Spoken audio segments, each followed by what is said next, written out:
Bom dia, pessoal, tudo bem? Eu sou a professora Juliana, vim dar aula de Química para vocês do segundo ano. E hoje a nossa aula de número 6 do primeiro bimestre, de habilidade EM13, CNT 206. O tema dela é resíduos sólidos. Resíduos sólidos, a gente vai falar a diferença entre lixo e resíduo. As pessoas acham que é a mesma coisa, mas não é a mesma coisa. O resíduo é um termo utilizado oficialmente pela legislação. Então, o que é o resíduo? É tudo aquilo que é descartado pelas pessoas, mas que ele tem valor. Então, ele não deve ser descartado num lixo comum, porque ele é aquilo que a gente vai poder utilizar, reciclar, reaproveitar, passar por algum processo para poder ser novamente utilizado. Ele passa por um processo produtivo, onde ele pode ser utilizado novamente como uma matéria-prima, para com isso a gente ter uma economia melhor no nosso produto. Já o lixo é um termo popular que a gente usa, só que é algo que não tem mais valor. É um termo menos técnico, que é usado popularmente, e é um rejeito, só que é um rejeito imprestável, que não tem valor comercial. Entenderam?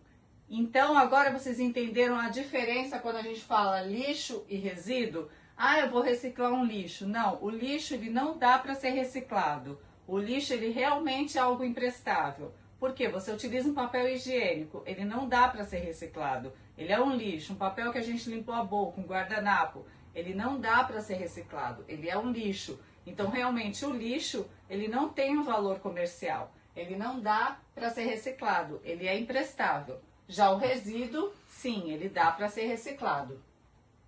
Quando que o lixo não tem volta? O resíduo doméstico, ele é a parte das atividades humanas nas residências. Ele jamais pode a gente descartar produtos tóxicos na pia ou no lixo comum. O descarte inadequado, ele contamina o meio ambiente, no solo, na água e na saúde humana. Como assim? Lixo hospitalar. Lixo hospitalar é um lixo que ele não pode ter um descarte inadequado. Pessoas, por exemplo, que têm familiares em casa, que têm serviço de assistência médica em casa, que utiliza seringas, utiliza curativos, ela tem que ter um recipiente próprio para fazer o descarte das seringas, porque ele é um lixo tóxico, que a pessoa tem às vezes alguma contaminação. Ela não pode simplesmente jogar num lixo comum. Entendeu? O rejeito, como eu falei em cima, ele é impossibilitado de reciclar, de ter recuperação ou tratamento.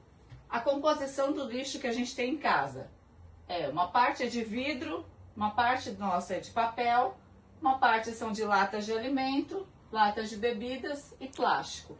O vidro que a gente descarta, ele é composto 72% de areia, 14% de sódio, 3% de cálcio, 4% de magnésio, depois vem o alumínio e o potássio.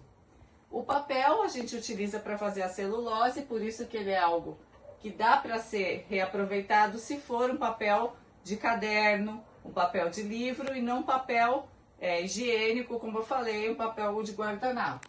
Latas de alimento são feitas de ferro e estanho. Latas de bebida são compostas de alumínio, magnésio, manganês, ferro, silicone e cobre. E os plásticos, muitos têm só carbono e hidrogênio. E outros possuem oxigênio, cloro, flúor e nitrogênio. A reciclagem no Brasil ela ainda é muito pouco realizada. As pessoas não têm essa conscientização como nos outros países. O Brasil está muito atrás de qualquer outro país. Mais ou menos, só 4% da população faz a reciclagem no Brasil. Por quê? Falta infraestrutura de descarte, porque a gente tem alguns locais as lixeiras, mas mesmo assim não é em tantos locais. Falta coleta seletiva, triagem, incentivos fiscais para as empresas, para que descontando imposto, descontando algum tributo, as empresas incentivem esse tipo de descarte. Então, com isso, falta conscientização das pessoas da importância, porque por mais que a gente fale, hoje em dia mostre, mesmo assim ainda falta essa reeducação com relação à reciclagem e à necessidade de reciclar, a saber o tanto de tempo que fica um plástico, um canudo no meio ambiente, e o atraso em relação a outros países, porque a gente está 20 anos atrás na reciclagem com relação a outros países. Os resíduos sólidos, eles são compostos resíduos sólidos industriais, que são as matérias-primas, resíduos sólidos hospitalares, que são os resíduos perigosos, que compõem seringas, aventais utilizados, os nucleares, que são restos de combustíveis nucleares, materiais radioativos, isótopos, que são muito perigosos, e construção e demolição, que são resíduos derivados de obras e reformas. E temos também a parte de lixo eletrônico também, que a gente vai vir a falar mais à frente numa aula especialmente para isso. Vocês estão entendendo então, pessoal, a diferença de lixo e resíduo? Então agora a gente vai tentar fazer uma pesquisa mais a fundo para ver o que a gente pode estar fazendo para melhorar essa conscientização do ser humano, dos colegas aqui, sobre o lixo e o resíduo e também sobre a reciclagem, tá bom? Então vamos fazer isso e depois a gente continua na próxima aula.